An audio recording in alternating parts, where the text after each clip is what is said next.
Hello, everybody. I'm Yulia Savchenko, member of the steering committee of Prague Media Point, and today we have the privilege of talking to Marketa Gregorova, member of the European Parliament for the Czech Pirate Party. Her focus of work is disinformation, cyber threats, surveillance, among other things. And I would like to dig into the work and into the politics of this. Marketa, first of all, the Pirate Party is getting steam on the Czech political arena. What are your main objectives and how are they related to the cyber realm? Hello, Yulia. Thank you very much for having me and to be able to speak here today.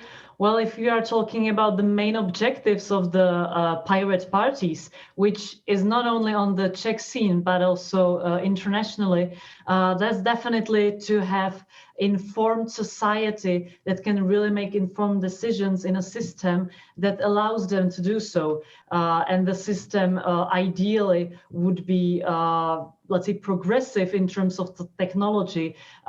So that means that we are actually party kind of based on technological advancement. So I would say that is how it's connected to any cyber-related issues. And of course, me personally, I'm focusing on hybrid threats among, we can count disinformation, which is kind of one of the points of this discussion and also of the whole event. So I hope that I would be able to give you more information on what we can do in that regard.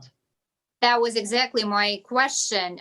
In the current conditions of the global pandemic, how do you see disinformation and hybrid threats taking shape, developing, being different from what we've seen before? What are your observations?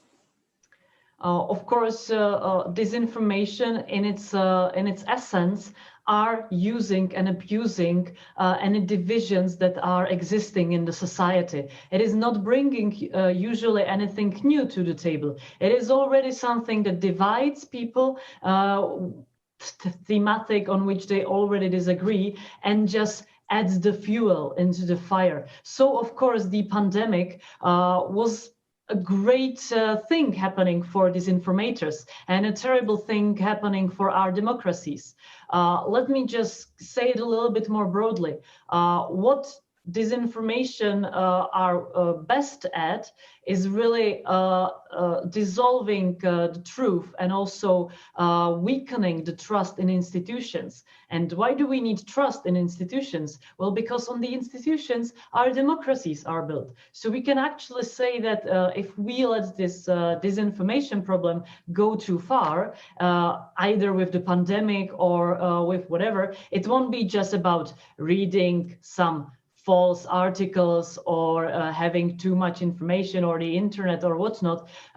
It's really about the failure of democracies as we have them now. And of course, probable rise of the dictatorships, which is something I personally don't really want to see. So that is why we should focus on this topic a lot. And we shouldn't just scrap it as something, yeah, okay, it's bad that there are lies about it and that people are drinking disinfectants because they believe that it will kill the coronavirus. But that's not just it. It's a bigger issue and we need to talk about it. How do you think the Czech media and probably media elsewhere in Europe are managing this issue, and how are they managing, how successfully are they tackling the issue of disinformation now? Well, of course, it's always varying, but in general, I'd say that it is starting to slowly get better and better. At the beginning, of course, I think everybody kind of noticed that in the media there is no other topic, and that it tends to be kind of alarmistic. But it also was because of the lack of any information. But now I really feel like it's kind of settling down. Media are informing more about what really works, what are the current restrictions, what we should follow and what we should do. And that's how it should look. It didn't look like that at the beginning, which is kind of unfortunate, but I think that we are learning on the go. And of course, I hope that we will be able to take, or even the media will be able to take some experience into the future from that. So, Marketa, we know that the European Parliament has been engaged in a number of initiatives when it comes to countering disinformation, even prior to the pandemic. Can you tell us about the most successful ones to date? Well, some of you may know the European Union has a so-called rapid alert system, which has been triggered since March because of the pandemic and the topic of coronavirus and the rapid spread of disinformation regarding that, either, of course, from inside or from foreign and third countries. So it has been triggered, and what the system does is that it shares information and know-how about this information and how to tackle them and fact-checking between member states. So that has been going on for a couple of months already, of course, since March. And as far as I know, it has been actually the first time that the rapid alert system has been triggered. And we are now, we in the European Parliament are now looking into and actually asking the Commission about how it went and what are the current results. So currently I'm actually waiting information on this. So hopefully I will be able also to present more.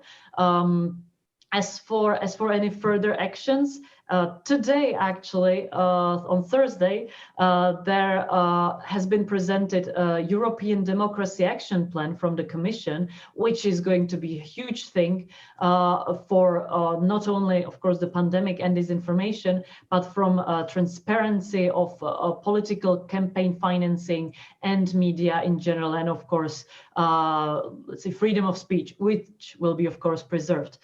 I still need to look into it more, but so far what we've seen, it looks like a really good way forward. It really tackles especially the financing issues, because if we are talking about media, of course, there is no way that we should censor any kind of information. That should be always free. But if you know who's financing it and who is standing behind the publishing houses or even smaller media, then you can assess what is the reason they are doing this and who is, kind of in the shadows and in the background, which is very helpful then for the civil society to call out, for watchdog organizations or fact-checking organizations to call out disinformation campaigns and disinformation media.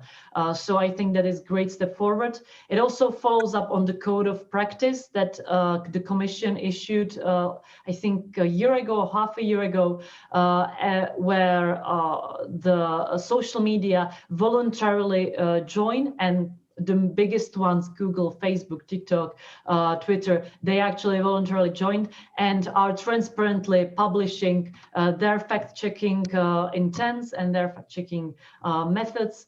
And of course, there can still be done much more, and this is no way near let's say the best, but it is still a progress. And I think that people should know about this and also ask more their representatives about what is going on in this regard. Excellent, Marketa. Thank you so much. Our conference participants actually have a chance to ask you about these initiatives, and I just encourage everybody to reach out to Marketa through her profile on the conference's website, and I hope there will be useful interaction and maybe useful ideas just arising from that interaction. Unfortunately, this is all we had time for today. I want to thank you again for participating in this conversation. Good luck with your work, and we're looking forward to connecting to you again and hearing more about these initiatives you just described. Thank you so much. Thank you also very much, and thank you for watching, and I look forward for the questions.